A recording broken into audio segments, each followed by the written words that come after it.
Hello. I'd like to welcome everybody to our symposium today. We're absolutely thrilled to see so many people here, and especially our panellists and our audience who are drawn from many different sectors. So Mark and I will be facilitating the panel today, and I'm going to turn it over to Mark Osborne now. And so Mark will welcome you and introduce the panel. Firstly, I'd just like to officially introduce and welcome all our panellists, and I'll start with Dr. Lewis O'Brien, or Uncle Lewis O'Brien. Uncle Lewis is a Ghana elder and an adjunct research fellow. Uncle has a lot of interest in engineering and mathematics, and is and I'm sort of proud to say, a friend of mine. The next person, and we won't do this in order of seniority, I'd like to introduce is Dr. Chris Matthews from Griffith University. Dr. Matthews is a Quandamuka man, is that the right pronunciation? Yep. And you have a PhD in applied mathematics and lectures at Griffith University. Down to the end there, I'd like to introduce Associate Professor Jason Sharples. Associate Professor Sharples also lectures in mathematics and mathematical physics, and that's at the University of Canberra. And last but not least, I'd like to introduce Professor Esther May. And Professor May is the Dean of Health and Clinical Education in the Health Division, or Division of Health Sciences at UniSA. And Professor May also had quite a bit of involvement with the reconciliation plan, which that'll come up as a part of the discussion today. So without any further ado, we'll get moving. Marawachanga, Ghana Mian and I Wangani, Mani de Bunagani Atna. Nibirico, Mankalankala, Tandanya, Mianaku. Naita Yungandalia, Naita Yakanandalia, Padni Adlu Wadu. On behalf of the Ghana people, I welcome you all to Ghana country, and I do this ambassador of the Adelaide Plains people. My brothers, my sisters, let's walk together in harmony, I tell you. Many of you might have been aware of these comments that were made and published in a paper a month or so ago by Warren Mundine. And I'll quote, and if any of you that don't know, Warren Mundine is on the Chief Advisory Council to the Prime Minister for Indigenous Affairs. I think that's the right title, among others, which I won't mention. But Warren Mundine made these comments, and it says, "What is Indigenous physics? Physics is physics. If we are to compete in the job market, we must learn technology and engineering. We need to be taught subjects properly. The idea that you have to have an Indigenous perspective, to be frank, is silly. The sciences and maths should be taught properly. I want to see Australian kids learning about Indigenous kinship systems, not paying lip service to Indigenous culture while learning addition and subtraction." Question 1. Warren Mundine, head of the Prime Minister's Indigenous Council, made the above statement in March this year. What's your response? Well, I think it's the implications that he applies when he asks that question, or states that question. He says, if you can't do physics, you can't do anything. And I don't think that's true. And see, because I've known for years, growing up in an Aboriginal community and talking to the elders, that our people knew a lot about a lot of subjects. Because I used to go around the education department and tell them our counselling methods. And when I told them our counselling methods, they said, "We do what you do." I said, "No, you don't, you do this." And why did they say that? Because they were embarrassed, because ours is a little bit more humane. And so you can see that I've seen this all my life. I've been asked questions all my life about different subjects. And maybe I should start with stating about women, for instance, because I think if we go off a tangent, we get a bit of a broader view of things. Women don't do mathematics, most people say. But are they any good at mathematics? Well, I was fascinated by one mathematician called Emily de Châtelet. Well, Emily de Châtelet translated Newton's Principia into French. Not only that, she corrected Newton. Newton said that energy is proportional to the velocity. And she said, no, it's not. Energy is proportional to the square of the velocity. And so she corrected him. And so when you see things like that, and she did mathematics and she was very good at it, and when you see women that take it up, they are very good at mathematics. And that's the same as Aboriginals. Can we do anything about physics? Well, let me read you from our dictionary. Because I find interesting in this book about Stephen Hawkins, and it talks about all the different physicists, and one is there is John Wheeler. In 1969, he suddenly saw that all the stars collapsed and they formed dark holes. And so, do Aboriginals know anything about that? Well, I've got a dictionary here written in 1840. And in this dictionary, and see this is 120 years before Wheeler says that, Urakawi, the dark spots in the Milky Way. So at least our people did look at the stars and the heavens, and they did see dark holes. And so you can see that you can learn from anyone, because everyone does a study, and I found that all my life, that our people could look at things the same as everyone else. Not only that,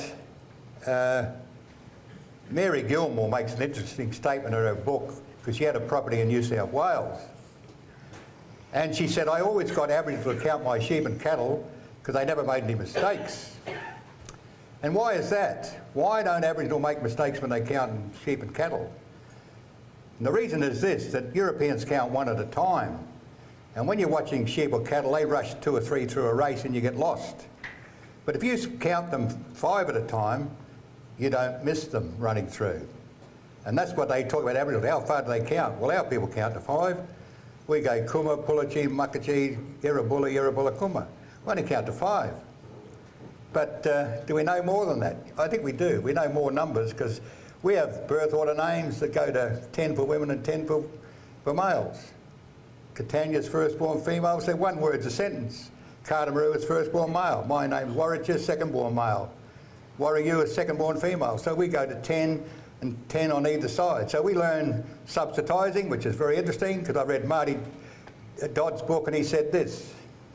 I went to round up 200 sheep. I didn't count them, I knew I had 200.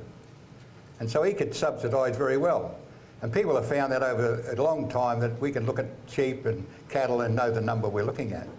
And so you see, you can learn from anyone, and that's what we found out, because we ran conferences in this country for thousands of years, and I've analysed what we did. Because my uncle told me when I was a boy, the Nukanoo, the Nudgeri, the Gun and the Rungano all came together for 2 moons. And I suddenly realised why they came together for 2 moons, because they taught multi-subjects. Because you haven't got time today to do multi-subjects, you only do a week of it and you do one subject. But they came to us for education, because our people were educators, and a lot of the words in our book tell you that. Because I'll give you one word, because they say the smallest word in your dictionary has the most meaning.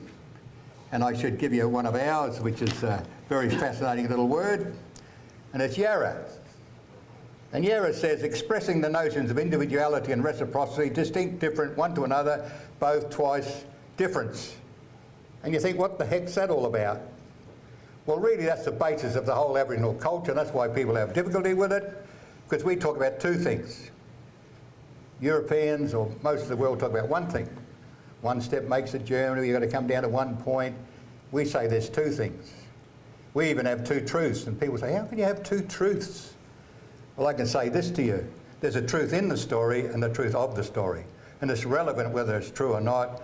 It's what you gain from it and what truths you can see from fiction and what truths you can see in fact. You have to know the difference. That's the secret. And so our people teach you how to think. And not only that, they put it in the language. Ninamani is how are you, Niwamani is how you too, Namani is how you all. So we go 1, 2, many, and we do that for a specific reason to get off of 1. Because I can tell you how they started with that sort of thinking. They started with that thinking with the word muka. Muka is oval, and so therefore they train muka into the brain and they say muka muka. And so muka muka tells you the brain is 2 ovals, and then you can work it out backwards, what they're saying to you. If the brain thinks twice, we should too. And that's what they go about teaching us how to think. And so we have to do a lateral all the time, we have to do an extra step, and a lot of people can look at a didgeridoo and just see a whole lot. But what did we do different to anyone else in the world? Everyone had wind instruments. What did we do? We learned circular breathing. We do an extra step. That's why inventors like chatting to us, because we'll give them a lateral. Because when I used to watch inventions and when I worked in the railways, I thought every man had an invention, but they all said the same thing. I said, how'd you learn to do that? I listened to an Aboriginal. They always get a lateral, because we can do an extra step all the time. Because like when you're fixing cars, I see that in the bush mechanics. The petrol pump broke down.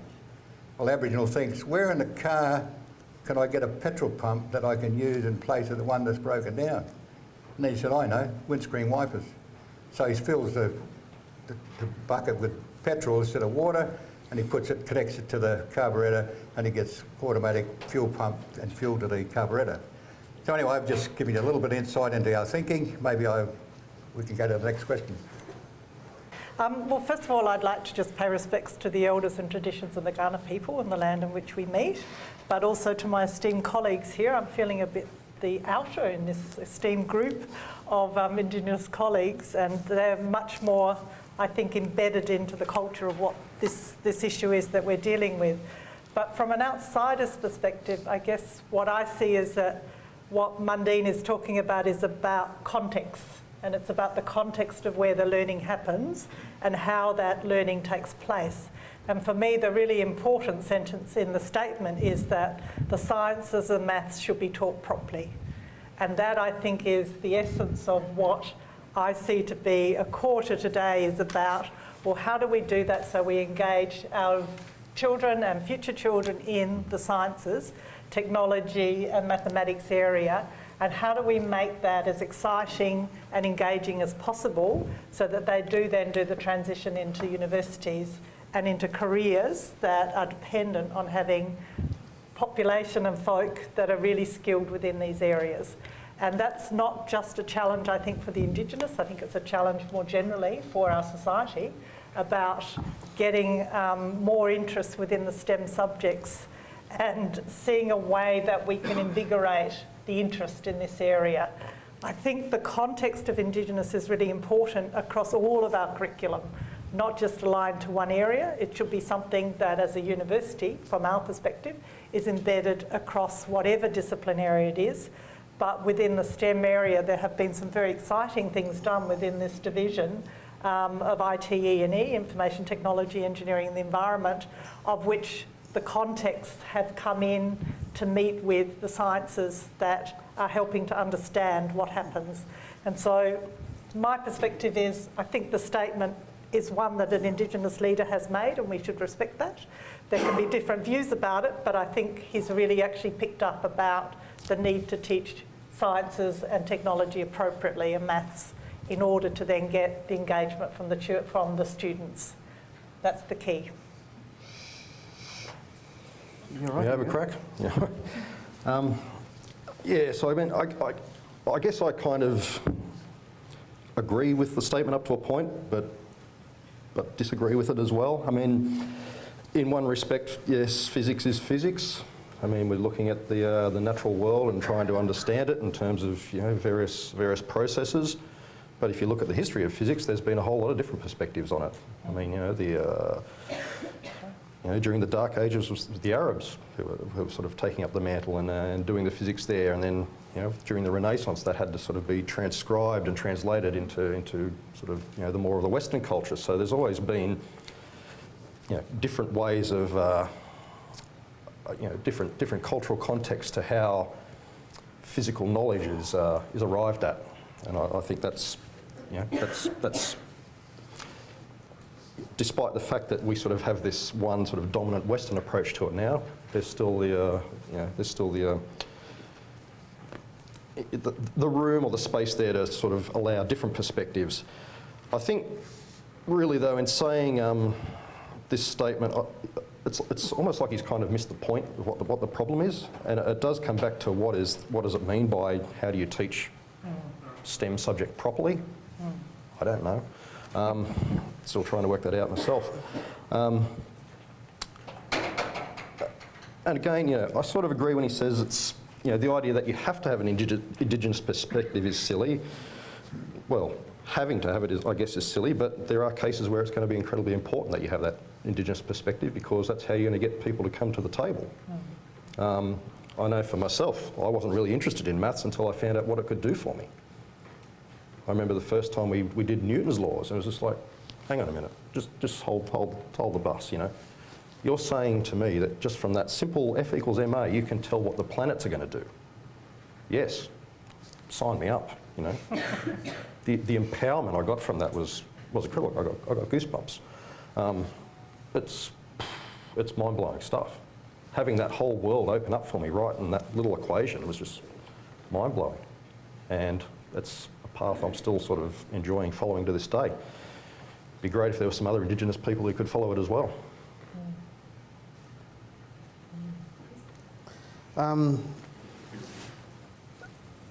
I think what I want to start with is it's sort of a combination of all that's been spoken out today so far, is that physics, and so for that statement to be true, physics is just physics. You have to accept that it's not part of a cultural practice. And my point of view is that it is. Physics and maths is a cultural practice. And we already heard from Jason that it's been informed by many cultural backgrounds over the history. So we have this sort of corpus of knowledge that sits there that's been informed by all these different cultural perspectives. And even when it did come to the point where Europeans were, or what we understand through the Australian history, because we got colonised by Britain, so we adopted that European history that we see.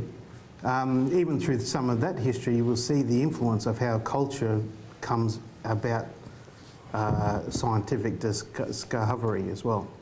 And one example that really hit that for me when I was reading, I read that book, E equals MC squared, History of Equation. Is that a populist book? Just while reading on the plane. And that was the first sort of introduction of what Faraday's life was like, because I took more about the personalities within that book. And at that time, Faraday was only a young scientist, and the professor at the time, which his name was Humphreys, I think it was Humphreys? Something Davy. like that. Sorry? Davy. It was Davy. And he gave him the problem of looking at connecting the forces of electricity and magnetism, because someone done an experiment and couldn't explain why this phenomenon actually existed. The interesting thing about Faraday is that he belonged to a religious sect at the time that actually firmly believed in circular patterns. So from that belief of circular patterns, he used his imagination to sort of come up with what possibly could be happening with electricity and magnetism. So from his different cultural worldview, if you like, or different way of seeing the world, he was able to then set up the connection between that. So if we go down this line that physics is just physics without any of this sort of other cultural input, we can miss out on some of this fruitful stuff. And as Uncle Lewis was trying to say, is that Aboriginal cultures has had a philosophy for over 40,000 years, and a knowledge that's been developed over those years, and people don't even really understand what that can offer within this space. We truly don't even understand what we can offer in this space.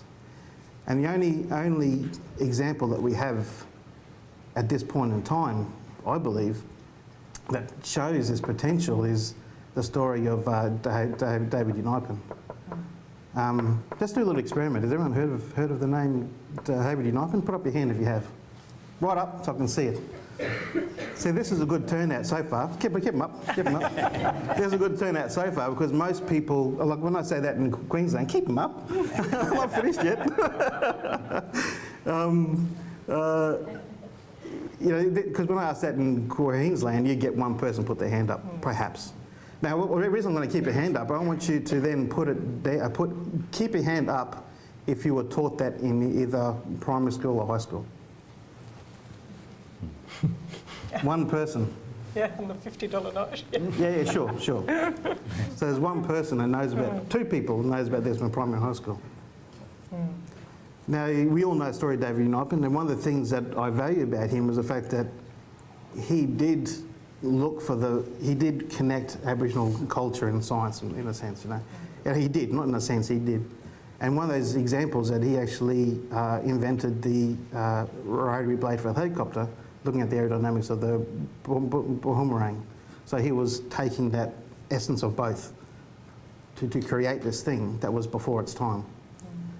And even in his other inventions that he's famous for, which really annoys me a lot even to this day, because he invented the hinge to make the shears driven by mechanical means.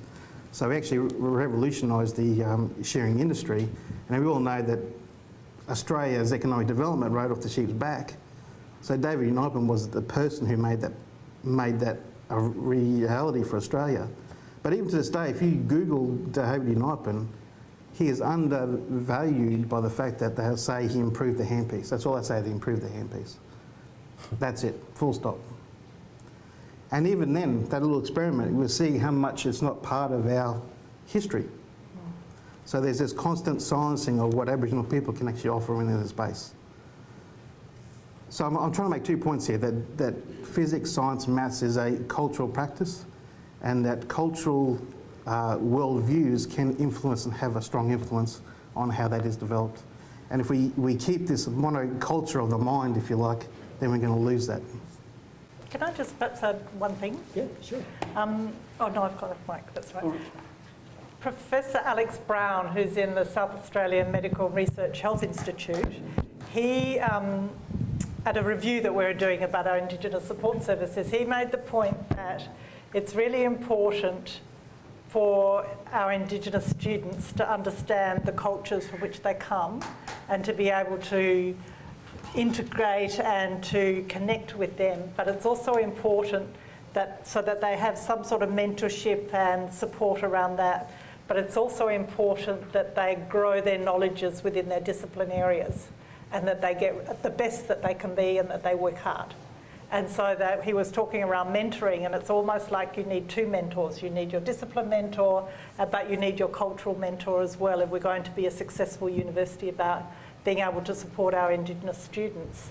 And I think, to me, that sort of resonates a bit in what's being said here, is that, yes, we need any student, but if there's a subgroup to be looked at like our Indigenous, we need them to work really hard within the area they are, but we then also need to know that we've got appropriate support mechanisms around for them to be able to come together within their communities and understand their culture, their heritage, their connections to what's being taught, to discuss it with the cultural overlays, which at best can be done within their own groups, with their own mentors. And I think, to me, if we get that right, we may find that we actually attract more students into this area. And if I can just diverge a bit and say within health sciences, we've been really trying to do that. So we've been trying to build a community of Indigenous students, and we've now got up to just over 100 students that are studying within the health sciences area. But as part of that, their Indigenous studies area is a core to them being successful. And I just today had a look at results for study period 2, and I'm blown away by the number of high distinctions and distinctions that have been gained by these students now, which I wouldn't have seen 5 years ago. So there's something, it's translating about the cultural safety and the connection that they're feeling about having a space and a cultural respect that's translating into performance and work. It's not about, they're all talented, they have to be to get into the areas, to get into university. It's about how hard they try and the confidence around it. And somewhere you've got to get both right. You can't just do one without the other, it's got to be connected in some way. And I think that, you know, part of the STEM area is also about not just looking at how do you get it within the subject discipline area, but how do you actually get the environmental stuff right at the same time. But also you've got to have the environment right by actually making sure that it's part of your curriculum for all students as well. That's right. You know, it's just not about separating Aboriginal students into a mentor group. It's about having the curriculum set so non-Indigenous people actually learn to value what Aboriginal people have to offer, or what Aboriginal knowledge has to offer. Agree totally. But also how science has played its role in the colonisation of Australia as well. Because if we don't learn from those past lessons, then we're just going to keep on repeating it. Yeah, good points. Yeah. We'll take one comment from the floor just briefly, and then we'll move to the second question. I think the idea that you were saying about science being a cultural practice resonates with me. And I think that there is some light at the end of the tunnel, because the new ACARA Science National Curriculum has a strand called Science as Human Endeavour. And the whole idea about science being a human practice and being carried out by people gives us opportunities to explore what that means with our students in school. And I think one of the challenges for the science educators at this university and other universities around Australia is to help our teachers in schools to understand what science as a human endeavour means for them and what it means for their students. So I think there is the potential structural framework for the idea about science as a cultural practice to be spread. We just need the ways and the means and the pedagogies to be able to do it successfully in ways that connects with our students and with our schools. Thank you. We're going to turn to our second question, which is as follows. What are some ways to bring Indigenous perspectives into the STEM curriculum? And for this question, we're going to ask Chris Matthews to start. Well, first of all, I mean, you'll know from my point of view that it has to be seen as a cultural practice, science, maths, technology. And once you come from that perspective, it actually starts opening the door to different ways of thinking about teaching mathematics and science. I like maths more because that's where I sit. So if I talk about maths more, forgive me. But there's two things there, because this idea that even what Mundine's saying, physics is physics, really comes from this notion that maths and science seem to be this objective culturalist thing. Yeah. That you strip all your bias out to find some sort of ultimate truth, is a sort of the idea. But for me, you cannot sort of have an objective view without deciding it for yourself. So objectivity sits within a subjective framework, which we're calling culture and all this sort of stuff. So besides that, to introduce the idea within the curriculum, once you sort of take this idea that maths and science is a cultural practice, then we get to the root of what actually maths and science actually is. And for me, maths is really, you actually observe the world around you, you look at what you're interested in, you go through an abstraction process to create this thing called mathematics.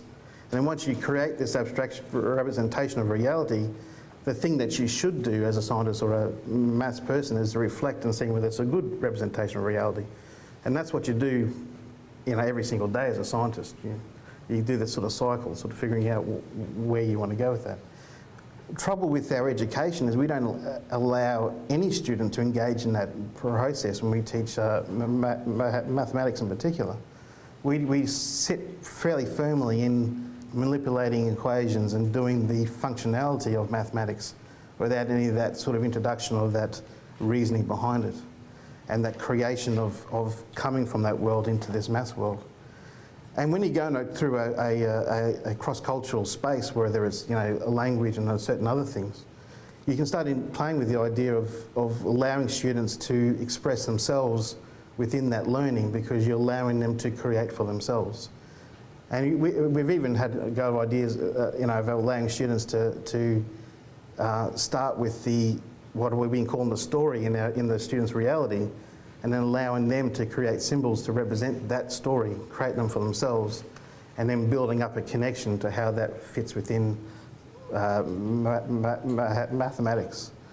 So I suppose what I'm saying is, for me, the fundamentally best way to actually engage Indigenous perspectives in the curriculum is to allow students to self-create within that, to create within that space.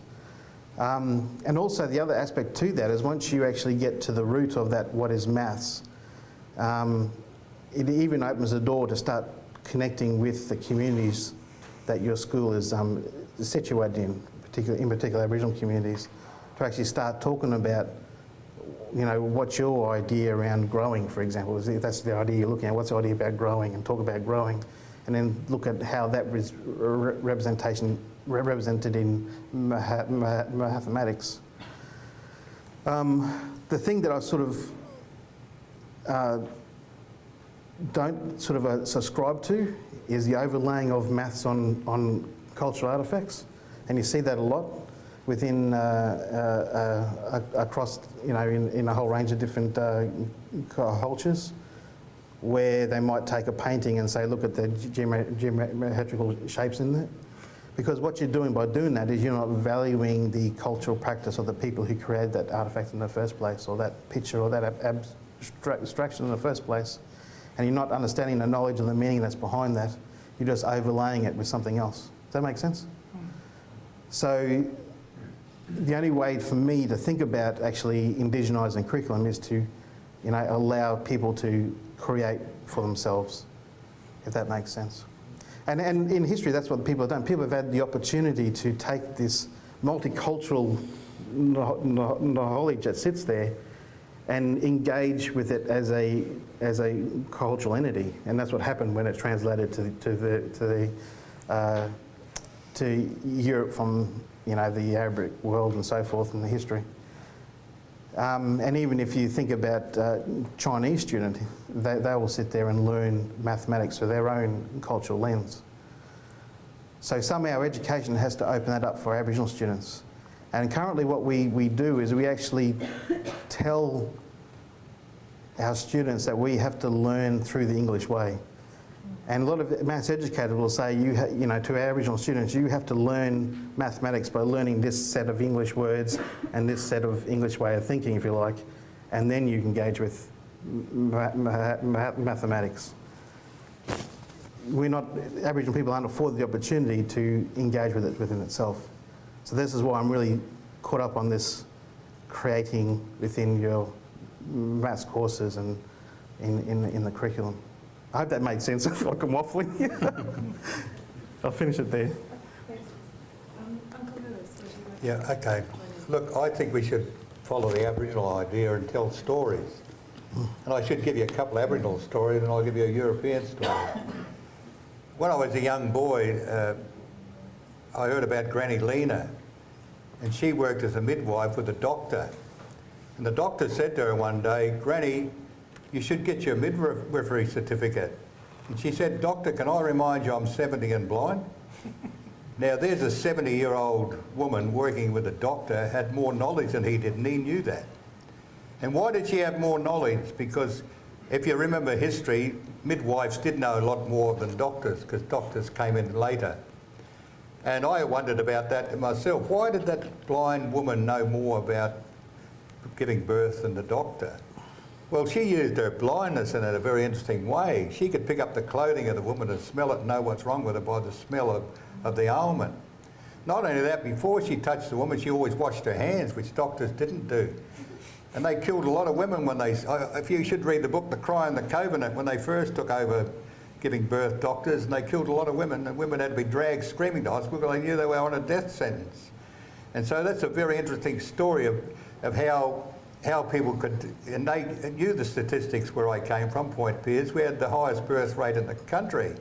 And they said, "Oh, but that's because you went to Maitland Hospital." Well, Maitland Hospital was 30 miles away and they give birth on the track. And so really it was a silly argument. The other thing is that just down the road here, I don't know if anyone knows about Greenfields here, what we found out there, but that was fascinating to me because I was chair of the Heritage Committee, Garda Heritage, and we found some bones dug up over here at Greenfields, and the medical school in Adelaide asked me if they could look at the bones. Well, I had to think about it because I know how people would object to that. But then I gave an edict. I said, "Yes, you can look at them for 1 year." And they went, "Ooh, 1 year." They want them 20 years. But I said, "No, 1 year, we'll put them back." Anyway, they agreed to that. And they got the top forensics experts in the world to look at these bones, which was very interesting. And the top man was from Japan. He was Yamashita. And I used to have the liberty of going to the medical school and seeing these bones and get them explained to me. And I think you have to be lucky when you look at bones you dig up. And one set of bones there were very intriguing, because from those one set of bones they found out 3 things. And I don't think you'd know about them. The first thing is we have the strongest bones in the world. The second factor is we have the strongest muscles. And the third factor, we were curing 1,500 years ago. Well, how long has modern medicine cured? 70 years since 1940 when they invented penicillin. So it's a big difference. And so they've been questioning us about antibiotics for centuries, and we've given a lot of antibiotics to the world, because a school wrote a little book once. Where do you think you get citronella, tea tree oil, eucalyptus and all the antibiotics? We get it from Aboriginals, which is rather interesting. I knew that in the 30s and 40s when I seen doctors coming out of my house, where I lived. The doctor would come and say, oh yes, where's the patient? Oh yes, over here. Well, he'd take his pulse, put a thermometer. Oh yes, what are you doing? Carry on. And I thought, what a lot of nonsense that is. And then I read the book, Bedside Manner. And I thought, what sort of a witch doctor are these people? So you see this, how we hide our little, existence sometimes, our beginnings. Of course, doctors are very clever today, but it's taken them a while. And then when you look at some of our doctors, they can do very interesting things. The nunkeries, I was a bit surprised when I read about them. I mean, what a nunkery can do is can put your spirit in place, which I think would be the only doctor in the world who can do that. And so you find these little fascinating interludes. But then I should tell you a little story about Avogadro that pleases me, because this is the thing I find that I had to do when I went to school. I had to go and search for the stories that were equivalent to mine. And I read about Avogadro, and I was fascinated with what he said. He taught physics in the Turin University, and he went to his students, he said Dalton did an experiment when he took 1 pound of oxygen and 1 pound of hydrogen and made 1 pound of water. And he said to his students, what's wrong with that statement? Well, it's obvious you can't have 1 and 1 equals 1. And so he was saying in that statement alone that scientists don't always make scientific statements, even though it's practical and what he actually did, but it's not scientific. You can't have 1 and 1 equals 1. And so there's a man without any experiments, thinks about it and invents moles and molecules. So he said if you take 16 molecules of oxygen, 32 hydrogen, you make 40 out of water. Well, it makes perfect equation, makes perfect sense. And the professor said, right, that man's right. And so it wasn't until 10 years after he said that the world got moles and molecules. Now we all learn about them. And so you can see that stories are the source of a lot of information, and it's an introduction to subjects, and it's something we should start thinking seriously about doing, because it gives you an introduction to the way you think and the way things are developed, and gives you the thought patterns of what people do. I'm going to suggest we move on to Esther. Okay, thank you. Thank you, Uncle Lewis. So fantastic. I think from what I've seen in being able to influence some Indigenous perspectives, there's a few ways. One is through having Indigenous staff, and I think that's probably the critical difference that we can make if we can get our employment numbers up, even towards the targets that have been set about what we're trying to do, around 1 to 2% of our academic staff being Indigenous. I was talking to Jason before, and he tells me there are three Indigenous mathematicians in Australia. I mean, we are challenged around being able to move forward. We got 2 here, aren't we lucky? I was just saying there was 4. There's 4. There's Nick 4. Beaton from Tasmania. Okay. Oh, okay. Yeah. There we are. 4. Anyway, it's less than a handful. I'll let him know the list. But it just shows the challenge that we've got around trying to move this forward without having the integration within our teaching teams of having people that truly can represent the Indigenous perspective. I think the other really important group are Indigenous students. They can bring with them their own cultures, their perspectives, and I think that approach that Chris is talking about, where you use an inquiry approach which allows people to overlay their culture and cultural perspectives within the discipline, will certainly help that. But at the same time, that has to be done well, and it has to be done in a non-challenging way with a certain level of safety around it. I've seen some instances where that's been tried and it's not been a good outcome. So there's training that's required as well of the academics that are trying to do that with the students that we need to be aware of. I think another really important way that we can do it is through our research. I mean, we have Sue Semple here today that's doing some fantastic work with some Indigenous colleagues about some of the compounds within the medicines that you've been talking about, Uncle Lewis, and in a very respectful co-creation type of way. So, and if that gets fed back into the pharmacy students, then they get a completely different view about how you can go about doing some of your drug discovery type work using the history and the stories of what's come before. So I think there are ways that we can do it, but it takes care, it takes respect, and it takes a certain amount of hard work, step by step, to make it happen.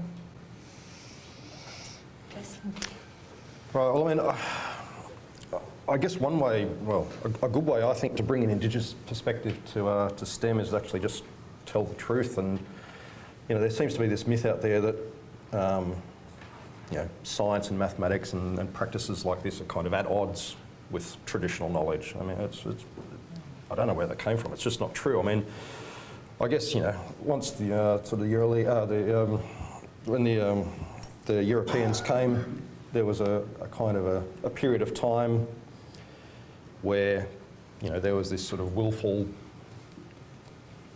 deconstruction of you know, Indigenous engineering works and so on. Some still remain. I mean, you get good examples of the fish traps at Barorana, a good example. Yeah, clear evidence that these people understood hydrology. They understood, you know, how fluids move. They understood ecology. Okay, I mean, these are scientific things we don't really have a good handle on today. But there's all these examples of things out there where Aboriginal people were doing things which were engineering or science and technology related. We need to tell people about those. I mean, you know, where's the book that says these are all the things that the you know, Aboriginal people have done through history? You know, teach people about what David Dinopon did. You know? Just, I think it's one of the main things we really need to do is just try and get rid of this myth that Aboriginal kids are no good at maths. Not true. And education's full of that though too. I mean, just tell you one more quick story. I have a bit of a bad, I can't talk. I have a bit of a bad habit, I keep on talking, but one more quick story is that I recently moved to Darwin and I got asked to come to a symposium up there on Creole within schools. And as soon as I was in that sort of group of people, and the majority of people were white teachers, yeah? And there's always a set of people come up to me and talk about mathematics, and they always say to me, oh, you know, Aboriginal people just had 1, 2, 3 big mob, you know. And this is the thing that they keep on telling me all the time. I just can nod my head and okay, rightio. And interestingly, there was one talk there where some senior women from Numbulwar come to the conference to talk about what they're doing in the classroom. And they were doing a nice little maths activity. At one point during that activity, she used a word for a half. And the people then asked, well, was that your traditional language or was that a Creole? And there was a set of people in the audience saying, oh, it's Creole, it's Creole, it's Creole, it's Creole. And she went, no, it's my traditional language. And even the person who was the presenter, who was part of the presentation, was a white woman, looked to her and said, you mean Creole, don't you? You know, and she had to say that 3 times that it was her own traditional language, that she had a word for half. And that's sort of an example of how these perceptions just filter within our minds through this colonisation process, and it's cemented in there. And to take this, pull the cement and smash the cement is very hard sometimes. And people just don't want to believe that they had a simple word for a half, or a word for a half, to show that they had some ideas of number.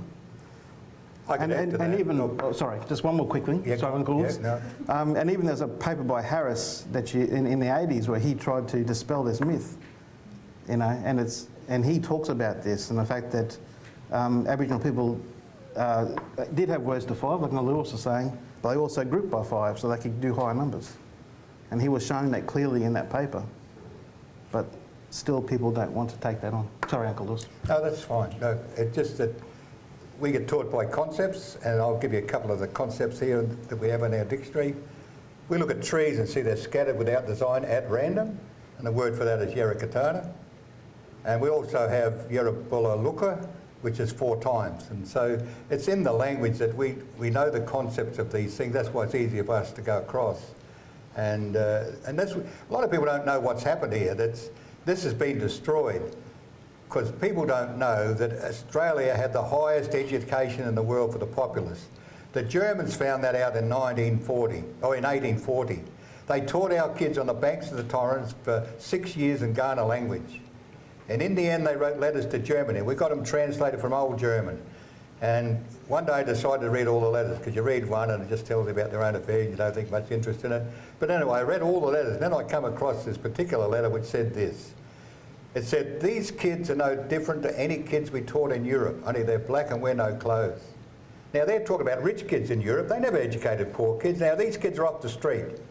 And the linguists, we've got our letters that they sent to Germany, written by those kids in Ghana language in 1840, and we're getting them back this year. We're going to put them in the Bar Smith Library. But the linguists have looked at those letters and found the kids wrote in perfect Ghana, which the locals couldn't do. They wrote in pidgin Ghana. They couldn't do what the kids could do.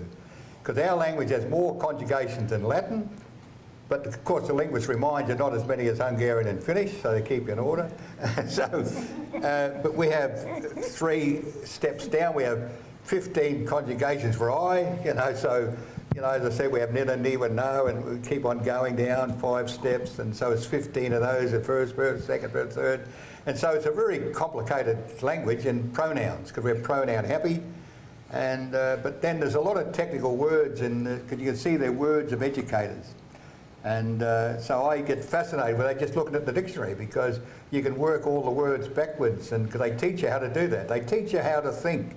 And a lot of people forget there's 2 factors you need to learn in life, which our people teach you. How to observe and how to think. How to put it in context what you're looking at.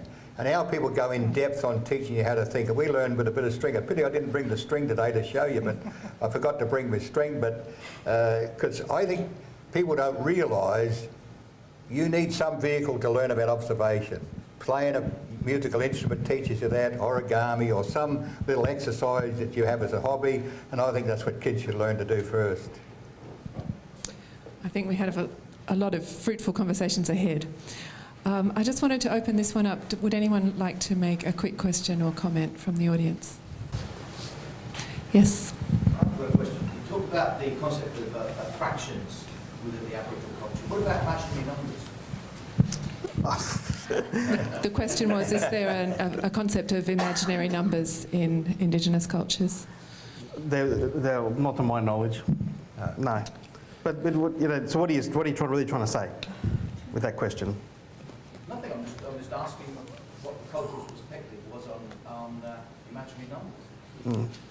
I mean, I think it's just horses for courses. I mean, what would they need imaginary numbers for? I mean, there was no complex oscillations going on that they were trying to deal with or anything like that. So, I mean, if they had to deal with those things, then maybe they would have had some concept.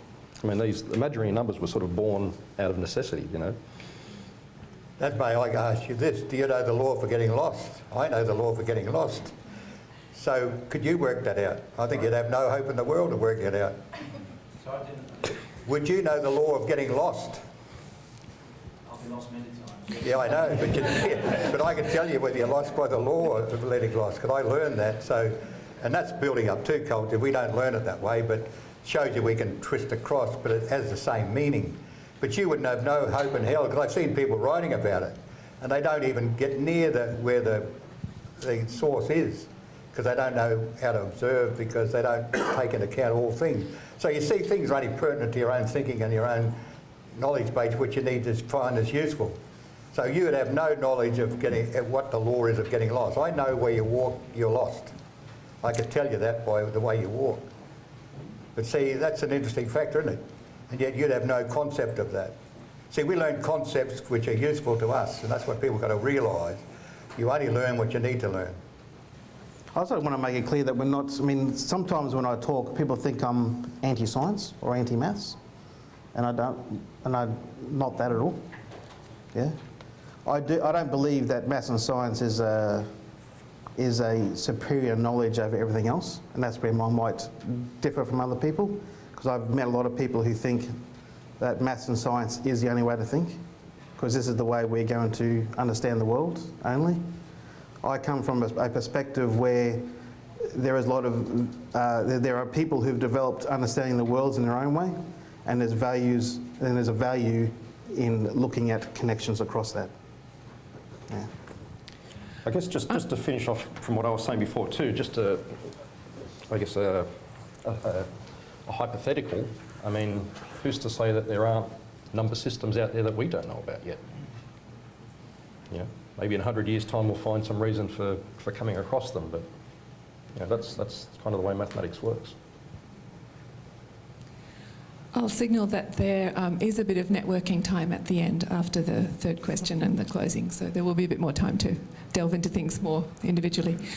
I'd like to turn now to the idea of reconciliation action plans, and you may have received a copy of the university's reconciliation action plan if you didn't have one already before you came in. So the question we have about that is, what are they? And why are they important in educational institutions? Also, how are they taking place at UniSA right now? And what more do we need to do? So for this, I'm going to turn to Esther first, who has been with Professor Peter Buckskin, who sent his apologies for today. He wasn't able to be here. But Esther and Peter have been co-chairs of the UniSA Reconciliation Action Plan process. Esther. Okay, thanks.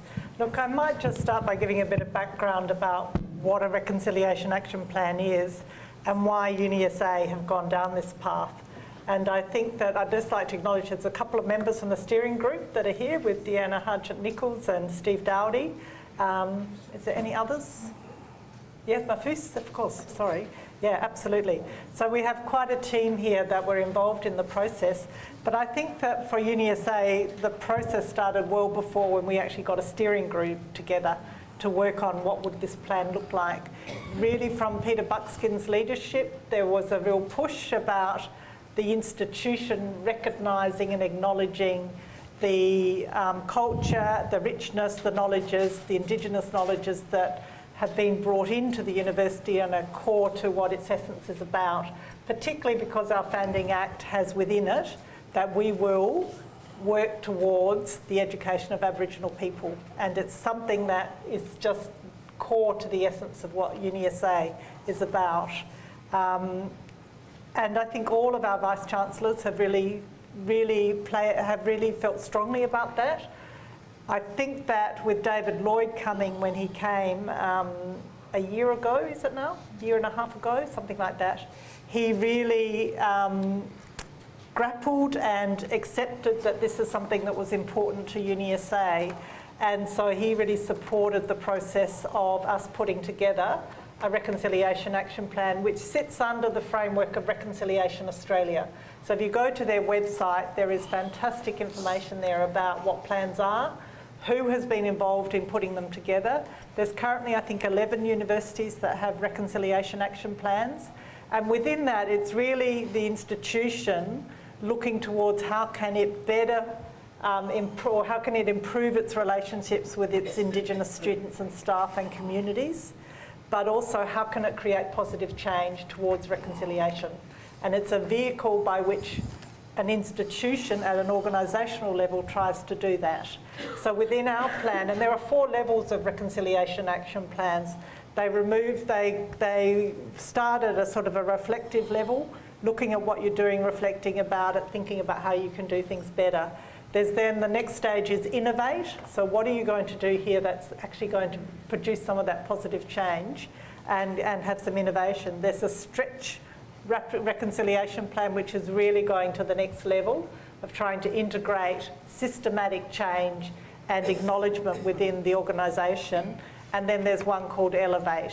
And Deanna just sent me the other day that Westpac Bank have got to the Elevate stage within theirs, and they have some most incredibly outstanding programs around cadetships, business-to-business type arrangements of supporting Indigenous economies and communities, a whole range of activities which really do put them at the high end of what reconciliation's about and how an organisation can demonstrate that.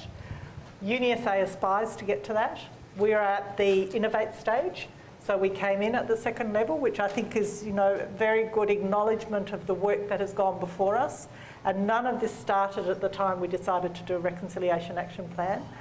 But I think all of us that have strong feelings about reconciliation, about the recognition within the Constitution, would be saying that we should be aspiring to elevate RAP into the future. And I know our Vice-Chancellor is, and our Indigenous academic leaders are certainly behind us getting towards that. There's a long way to go. You know, we have small numbers of Indigenous staff within the institution that we need to grow. We have our numbers of Indigenous students need to grow. We have, you know, volatility about some of those numbers. We need to get pockets of excellence where the students will just come because the word of mouth and communities are saying that's good places to be. I think our college is starting to be a centre of excellence around that, attracting in Indigenous students via the pathways process that we've got. We've got our Australian Indigenous mentoring scheme that we have partnered with AIM, of which we have students and mentors from our student bodies working with Indigenous students in schools. So we have, again, some fantastic activities that are happening that get captured under the RAP, but none of it is possible without a real sense of commitment and acknowledgement about Aboriginal cultures and knowledges. And that until we, as white people, understand and get to know some of that better, we can't actually make that move forward. So from my perspective, the RAP is about actually raising awareness and then getting people to question and increase their knowledge about Indigenous community, about what's meaningful to our Indigenous colleagues, having the discussions, talking about different perspectives so that better understanding happens across the boundaries of both Indigenous and non-Indigenous. We as a university, like I said, we've really bought into this. We also have claimed within our University of South Australian Crossing the Horizon strategic plan that we have an aspiration to become an Aboriginal university of choice, which means that we will attract lots of Indigenous students into all of our discipline areas that are meaningful to them. And we have elders that are helping us to try and work towards that aspiration. But as I said, we've got a long way to go, but we have good beginnings and good history to build on to be able to get there. I don't know if any other members of the team would like to add to that around our reconciliation action plan process that we've been through and what it means to the institution. Mafus, yeah, because certainly with Mafus here is an excellent. I think you have covered it all. Just one thing I'd like to say is that it's about respect, and respecting each other means, first of all, knowing each other. And RAP, I believe, will help us in that journey, developing respect for Indigenous culture, Indigenous people. And if we have that in our heart, I think we're going to succeed and go, as you said, to the elevate stage as soon as we can. Thank you. We're running a little behind. We've got... yeah, oh, I'm sorry. Yes. All right, I just wanted to add to Dennis's comments. I mean, of course, the other key element in reconciliation action plan is Davey Nypan College. The Davey Nypan College, which is education and research, which houses the Indigenous support centres and which Mark's involved, and also is doing leading work in Indigenous research. Absolutely. Absolutely. And Stanley was part of the steering group as well. Stanley Nangali is head of that school and that area. So, absolutely. Jason, could I ask you to say a few words? Yeah, sure. I mean, I think it sort of comes back to what I was talking about before. I mean, I think a large part of reconciliation is really to document, acknowledge, and really have a good understanding of what Indigenous people have done in terms of science and technology, and way back into the past, right up to the present day. I mean, we have people like Rowena Ball at the ANU. She's a ARC Future Fellow. I mean, that's cream of the crop. Why isn't she used as an example more often? I think a lot of it, as Esther was saying, it has to be sort of driven from the other side as well. That Aboriginal communities really need to see that to really make reconciliation a real thing, they need to engage with white fellas as well. As I said before, there's a real empowerment that you can get by studying science and mathematics. By studying science and mathematics, you open yourself up to these sort of higher level jobs where you can actually have more of a say in the way things are done. If we're not getting Hindi kids to come to the table and learn science and maths, how's that ever going to happen?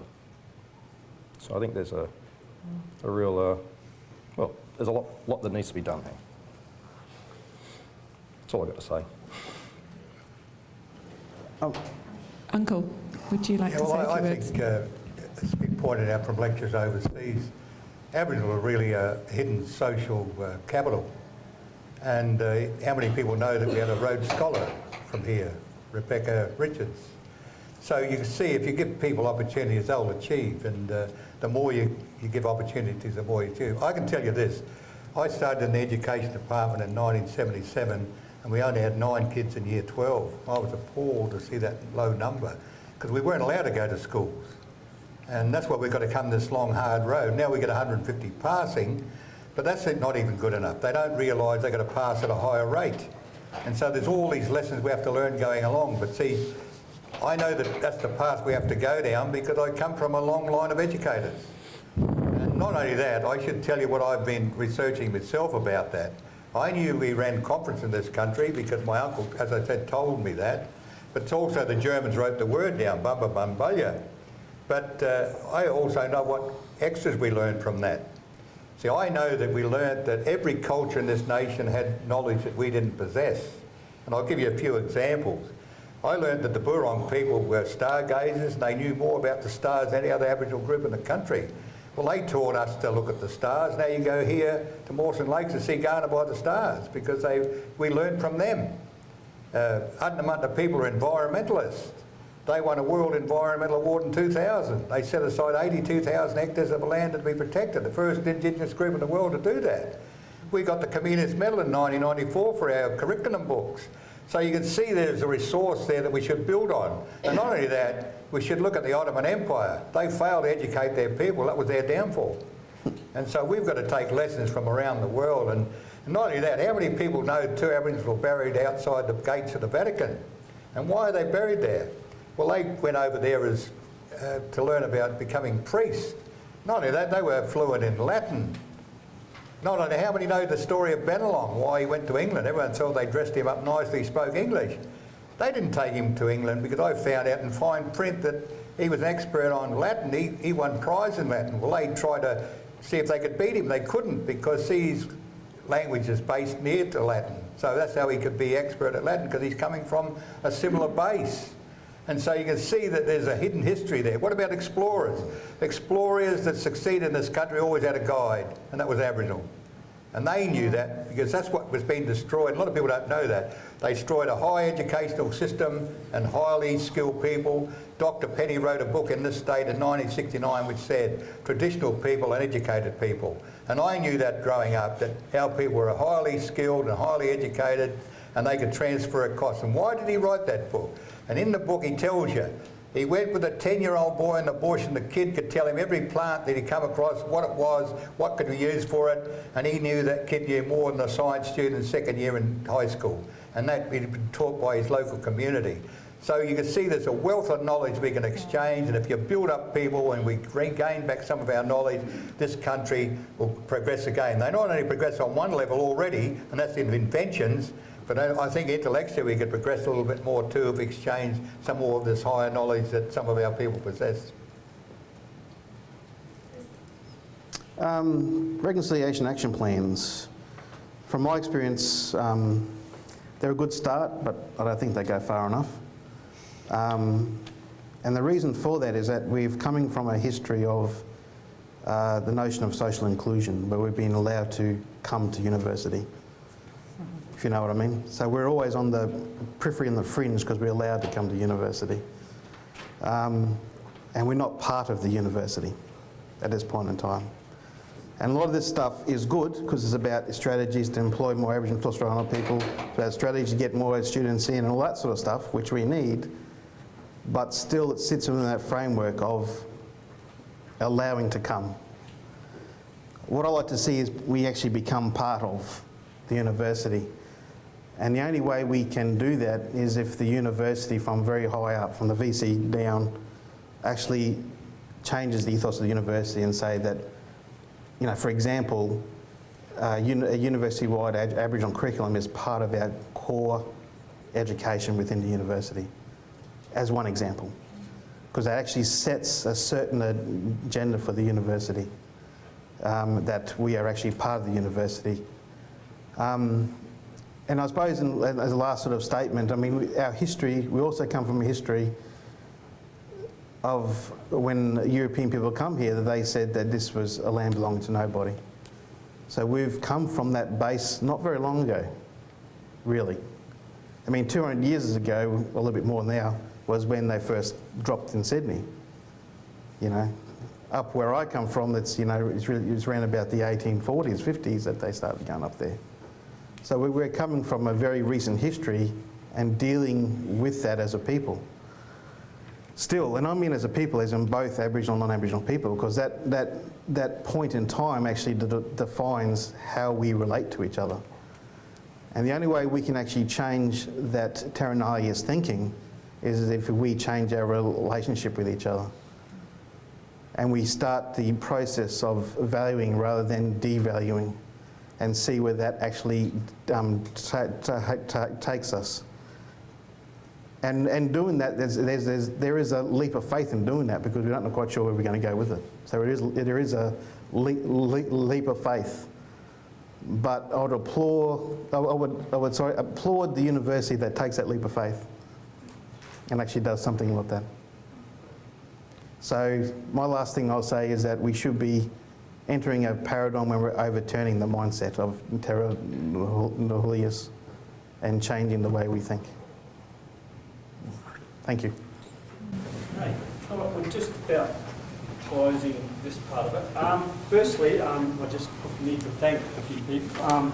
Firstly, I thank our sponsors, Indigenous Scholarship Engagement and Research from UniSA, the David Unapan College of Indigenous Education and Research, also for paying my wages. The Division of, or ITEE, or Division of Information Technology, Engineering and the Environment, UniSA, and the UniSA College. And also, we just wanted to say, like, a personal thanks mainly to Andrea, Petra, Sue, Anne, and all the others that have put in a lot of work for this. And I'd like to now introduce Brenton Dancy, is the Dean of Teaching and Learning in ITEE, just to give a summary and close for me. Thanks. I think we've all been challenged in fundamental ways to think about how we learn, both as individuals and collectively.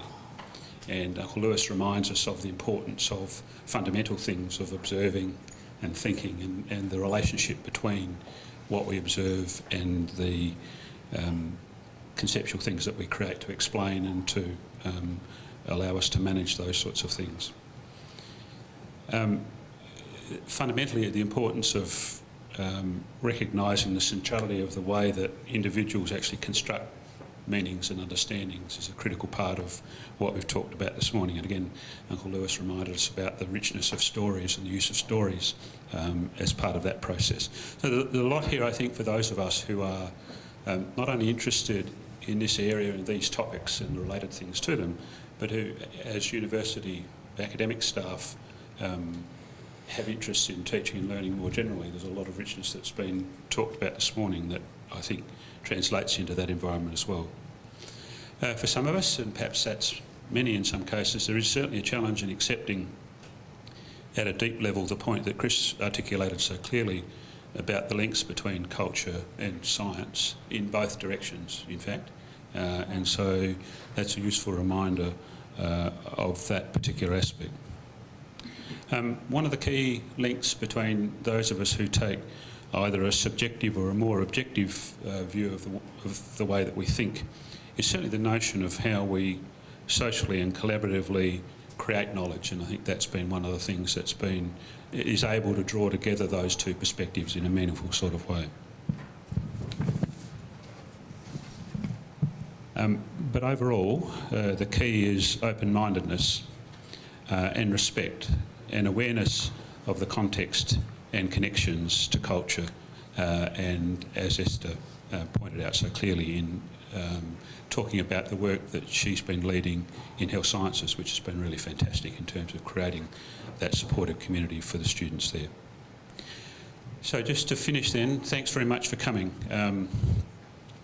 I hope that you've been challenged, as I have been, with, as I said, the richness of what's been discussed here, and that you'll be challenged to think about possibilities, because as each of the panellists has noted, there's a lot of work to be done, and we're in a good position to do much of that work. So I hope you'll accept that challenge.